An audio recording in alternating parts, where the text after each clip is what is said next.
솔로몬 이후에 북이스라엘과 남유다로 나누어집니다. 이 남유다는 르호보암부터 시작을 하여서 마지막 시드기야에 이르기까지 총 19명의 왕이 있었습니다. 이 19명의 왕에 대한 열왕기 저자의 평가는 과연 그 왕이 다윗 왕처럼 정직하게 행했는가? 바로 그 여부였습니다. 그러나 너무나도 안타깝게도 19명 가운데 단 2명을 제외한 나머지 17명은 모두가 다 다윗처럼 행하지 못하였다라는 부정적 평가를 받았습니다. 그런데 이 19명 가운데 유독 2명만이 다윗처럼 정직하게 행하고 여호와를 경외했다라고 긍정적인 평가를 받습니다. 그 사람이 바로 히스기야와 요시야입니다. 오늘부터 우리가 열왕기하 18장을 묵상하게 될 터인데 18장, 19장, 20장 이 석장에 걸쳐서 오늘부터 다음 주 월요일까지 8일 동안 우리는 히스기야라는 한 왕에 대해서 집중적으로 묵상하게 될 것입니다. 히스기야란 여호와께서 나를 강하게 하셨다라는 뜻입니다. 이 아름다운 의미를 갖고 있는 이름의 주인공 히스기야, 그는 과연 어떤 삶을 살았기에 열왕기 저자로부터 긍정적인 평가를 받을 수 있었을까요? 함께 묵상해 보시길 바랍니다.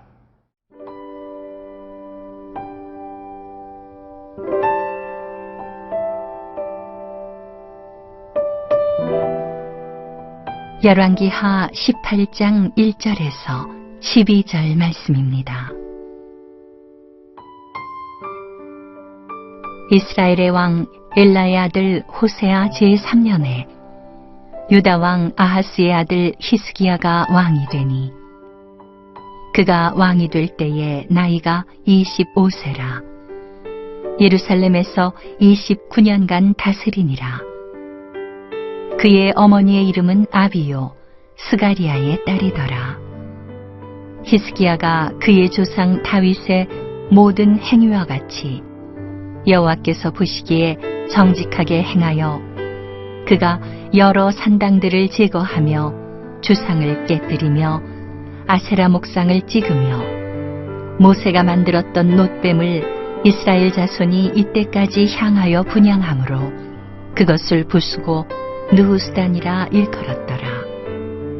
히스기야가 이스라엘 하나님 여호와를 의지하였는데 그의 전후 유다 여러 왕 중에 그러한 자가 없었으니 곧 그가 여호와께 연합하여 그에게서 떠나지 아니하고 여호와께서 모세에게 명령하신 계명을 지켰더라. 여호와께서 그와 함께 하심에 그가 어디로 가든지 형통하였더라. 저가 아수르 왕을 배반하고 섬기지 아니하였고 그가 블레셋 사람들을 쳐서 가사와 그 사방에 이르고 망대에서부터 견고한 성까지 이르렀더라. 히스기야 왕 제4년 곧 이스라엘의 왕 엘라의 아들 호세아 제7년에 아수르의 왕 살마네셀이 사마리아로 올라와서 에워쌌더라. 3년 후에 그 성읍이 함락되니 곧 히스기야 왕의 제6년이요 이스라엘 왕 호세아의 제9년에 사마리아가 함락되매 아수르 왕이 이스라엘을 사로잡아 아수르에 이르러 고산 강가에 있는 할라와 하볼과 메대 사람의 여러 성읍에 두었으니 이는 그들이 하나님 여호와의 말씀을 듣지 아니하고 그의 언약과 여호와의 종 모세가 명령한 모든 것을 따르지 아니하였음이더라. 남유다 11명의 왕 가운데 12번째 왕이었던 히스기야. 그 히스기야는 정말로 하나님 앞에 칭찬을 받았던 귀한 왕이었습니다. 그 히스기야에 대한 열왕기 저자의 평가는 이렇습니다. 오늘 보면 3절을 제가 읽겠습니다. 히스기야가 그의 조상 다윗의 모든 행위와 같이 여호와께서 보시기에 정직하게 행하여 그가 여러 산당들을 제거하며 주상을 깨뜨리며 아세라 목상을 찍으며 모세가 만들었던 놋뱀을 이스라엘 자손이 이때까지 행하여 분양함으로 그것을 부수고 누수단이라 일컬었더라.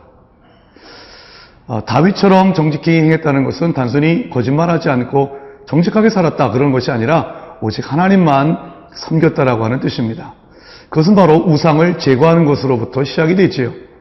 그런데 오늘 보면 4절은 바로 이 히스기야가 우상을 제거하는 것을 몇 가지 다양하게 표현합니다. 첫째는 4절에 여러 산당들을 제거했다라고 되어 있습니다.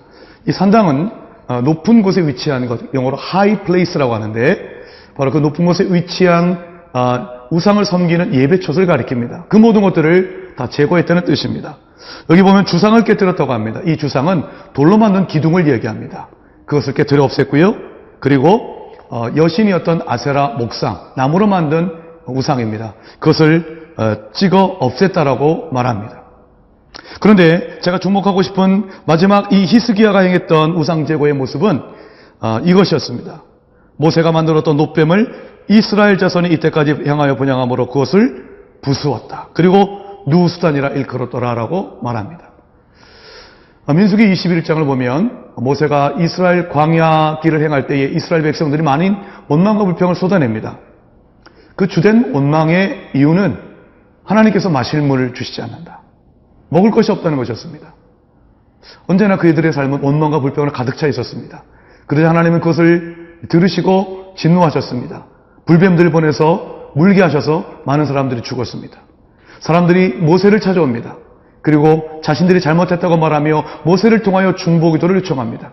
모세가 하나님께 중보기도하자 하나님은 놋뱀을 만들어서 장대 위에 달고 그것을 바라본다면 다 살아날 것이라고 말씀하시지요. 모세가 하나님의 말씀하신 대로 행합니다. 사람들이 그것을 보자 살아납니다. 놀라운 능력이었습니다. 치유와 회복이었습니다. 자, 그런데 문제는 그 다음부터였습니다. 사람들이 놋뱀을 바라보고 치유함을 받자 저 놋뱀이 자신들을 치유했다라고 착각한 것입니다. 여러분, 이스라엘 백성들을 치유했던 것은 하나님의 긍휼하심과 하나님의 능력이었습니다. 놋뱀은 하나의 수단이었을 뿐입니다. 도구였을 뿐입니다. 그런데 치유의 근원이신 하나님을 섬기는 것이 아니라 도구에 불과했던 하나의 눈에 보이는 그 놋뱀을 섬겼더라는 것이죠. 언제까지요? 히스기야가 없앴을 때까지 바로 그 놋뱀을 섬겼습니다. 분양하였습니다. 우리는 때때로 눈에 보이는 것을 섬기고 눈에 보이지 아니하는 하나님을 우리의 삶의 축복과 행복의 근원인 것을 망각합니다. 성경을 보면 사사기의 기드온도 그랬습니다. 기드온이 미디안 족속을 대파한 이후에 사람들이 그를 왕으로 세우려고 하자 기드온은 거부합니다. 그러나 그들에게 요청합니다. 너희들이 취하였던 금 귀걸이를 달라고. 무려 20kg의 금이 모아집니다. 그리고 그것을 가지고 제사장이 입는 특별한 옷인 에봇을 만듭니다. 금으로 만든 에봇. 기드온은 제사장이 아니었지만 마치 자신이 제사장인 것처럼 행했던 것 같습니다. 그리고 그것을 오브라라고 하는 것에 걸어둡니다. 그런데 문제는 그 다음부터 발생합니다. 사람들이 금으로 만든 그 에봇을 바라보면서 음란히 행하였다라고 됩니다. 에봇이 우상 숭배의 대상이 된 것입니다. 금으로 만들었기 때문에 눈에 보이지 아니하는 하나님이 아닌 내 눈앞에 보이는 금으로 만든 에봇이 마치 능력과 승리의 근원인 것처럼 착각했던 것입니다. 하나님이 우리의 치유와 회복과 능력의 근원이십니다. 우리는 십자가에 달리신 예수를 믿지 십자가라는 물건을 믿는 것이 아닙니다. 십자가에 달리셔 우리를 위해 피를 흘리신 그 보혈이 우리의 죄를 사하고 우리를 치유하는 것이지 십자가라는 물건이 우리를 구원하시는 것은 아닐 것입니다. 이제 믿음의 눈을 들어 보이지 아니하는 하나님께만 집중하기를 원합니다. 모든 우상의 그 단서를 제거하고 순결한 마음으로 하나님만 바라보는 귀한 믿음의 사람이 되기를 기도합니다.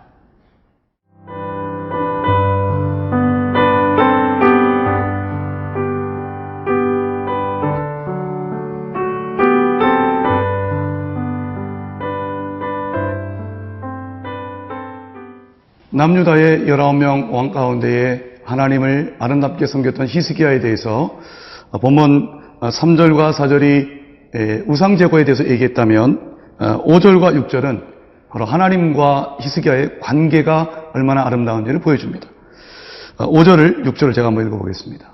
히스기야가 이스라엘 하나님 여호와를 의지하였는데 그의 전후 유다 여러 왕 중에 그러한 자가 없었으니 곧 그가 여호와께 연합하여 그에게서 떠나지 아니하고 여호와께서 모세에게 명령하신 계명을 지켰더라. 하나님을 경외한다는 것에 대해서 오늘 보면 5절과 6절은 참 아름다운 단어로 다른 측면에서 묘사를 합니다. 첫째는 여호와를 의지하였다라고 되어 있습니다. 의지하였다. NIV 성경은 trusted in the Lord라고 되어 있습니다. 신뢰하고 믿기 때문에 나의 모든 것을 맡기는 것이죠. 기대는 것입니다. 이 여호와 하나님을 경외하는 것은 나의 부족함을 인정하고 오직 하나님만이 내가 믿고 의지할 수 있는 대상임을 그 믿는 믿음이 여호와 하나님을 경외하는 것입니다. 또 6절은 여호와를 경외하는 히스기야의 모습을 연합하다라는 단어를 얘기합니다. 여호와 하나님과 연합하였다. 이 연합하다는 단어는 NIV 성경이 보여주는 것처럼 꼭 붙들다라고 하는 뜻입니다. 다른 것을 떠나가지 않도록 오직 하나님만 굳건히 붙드는 것, 그것이 바로 연합하다라고 이야기를 합니다. 로마서에도 보면 바울은 우리가 예수 그리스도와 연합한 자라고 이야기를 하죠. 하나님을 사랑하고 하나님을 경외하면 바로 하나님 곁에서 떠나지 않기 위해서 연합이라는 단어로 묘사할 수밖에 없을 만큼 하나님을 굳게 붙드는 사람으로 변화되는 것입니다. 바로 이것이 히스기야의 아름다운 모습이었습니다. 성도 여러분, 이 히스기야의 아름다운 신앙이 바로 우리의 신앙이 되어야 되지 않겠습니까? 바로 이 히스기야의 아름다운 신앙을 하나님은 너무나도 기뻐하셨습니다. 그래서 하나님은 이렇게 축복하셨지요. 7절을 읽어보겠습니다. 여호와께서 그와 함께 하심에 그가 어디로 가든지 형통하였더라. 저가 아수르 왕을 배반하고 섬기지 아니하였고. 여호와 하나님만 의지하고 연합하였던 히스기야에게 주제 하나님은 그와 함께하여 주셨습니다. 하나님을 향하여 하나님, 저 하나님만 의지합니다 라고 말하는 자를 하나님은 결코 외면치 아니하시고 하나님이 함께해 주십니다. 우리가 어디로 가든지 떠나지 아니하십니다. 이것이 바로 우리의 하나님 좋은 아버지이십니다. 또 한 가지 하나님께서 여호와를 경외하였던 히스기야에게 주신 축복, 담대함이었습니다. 7절 후반부를 보니까 히스기야는 아수르 왕을 배반하고 섬기지 아니하였다라 되어 있습니다. 아수르는 그 당시에 초강대국이었습니다. 연약하였던 남유다가 감히 항거할 수 없었던 그런 나라였습니다. 그런데 이 히스기야가 하나님만 의지하니까, 하나님만 의뢰하니까 아수르 왕을 섬기지 않을 수 있었다라고 하는 것입니다. 성도 여러분, 우리가 이 땅을 살아가면서 내가 참 자유했으면 좋겠다, 다른 사람에게 얽매이지 않았으면 좋겠다 라는 생각을 가질 때가 있습니다. 그것이 어떻게 가능할까요? 하나님만 의지하고 하나님이 나와 함께 하실 때에 우리는 모든 사람들로부터 자유하게 될 것입니다. 이와 같은 면에서 이 히스기야는 그의 아버지 아하스와 많이 달랐습니다. 왜냐하면 이 아하스라고 하는 히스기야의 아버지는 어려움이 생겼을 때에 특별히 아람왕과 그 이스라엘 왕 베가가 쳐들어왔을 때에 디글랏 빌레셀이라고 하는 아수르 왕을 섬겼습니다. 뇌물까지 바치면서였습니다. 그러나 이 히스기야는 하나님만 섬겼습니다. 그런 그에게 하나님께서는 블레셋 사람들을 쳐서 그 모든 지경을 차지할 수 있는 축복을 허락하여 주셨던 것입니다. 이것이 바로 하나님을 경외하는 자의 축복입니다. 오늘 보면 9절부터 12절은 바로 북이스라엘이 어떻게 망했는가를 보여줍니다. 그것은 그들이 한마디로 말하면 여호와를 경외하지 않고 말씀을 듣지 않았기 때문이라고 말합니다. 히스기야의 삶과 북이스라엘의 삶이 전혀 딴판이라는 말입니다. 이것은 바로 우리가 어떻게 하면 승리할 수 있는지, 어떻게 하면 멸망하지 않고 이 땅 가운데서 승리할 수 있는지 그 비결을 보여줍니다. 여러분의 인생은 히스기야와 같은 인생이 되기를 원하십니까? 아니면 북이스라엘 같은 인생이 되기를 원하십니까? 선택은 여러분에게 달려 있습니다. 하나님만 경외하는 삶을 택하는 우리 모두가 될 수 있길 바랍니다. 기도하겠습니다. 좋으신 하나님, 히스기야처럼 하나님만 의지하고 연합하여서 하나님과 함께하는 삶, 모든 사람들로부터 자유로운 삶, 승리하는 삶을 살게 하여 주옵소서. 예수 그리스도의 이름으로 기도하옵나이다. 아멘.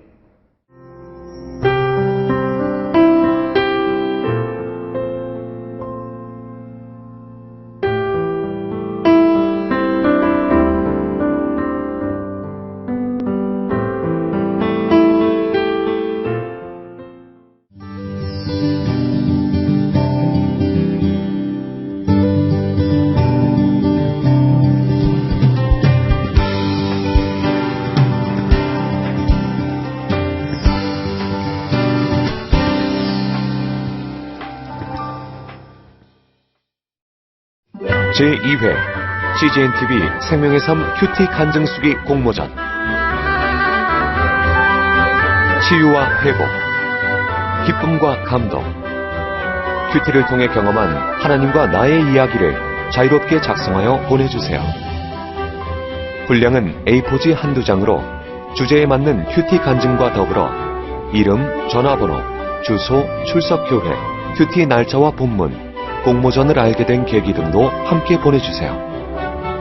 CGNTV 홈페이지에 있는 큐티 간증수기 공모전 페이지에서 작성하거나 공모전 접수 양식을 다운받아 작성하여 이메일로 보내실 수 있으며 수기로 작성한 경우 우편 접수도 가능합니다. 이번 공모전은 7월 1일부터 8월 31일까지 진행되며 당선작은 9월 16일 홈페이지 및 개별로 통보될 예정입니다. 당선되신 모든 분과 참가자를 위한 다양한 상품도 준비되어 있습니다. 제2회 CGNTV 생명의 삶 큐티 간증수기 공모전. 하나님의 말씀을 사모하는 분들의 많은 관심과 참여 바랍니다.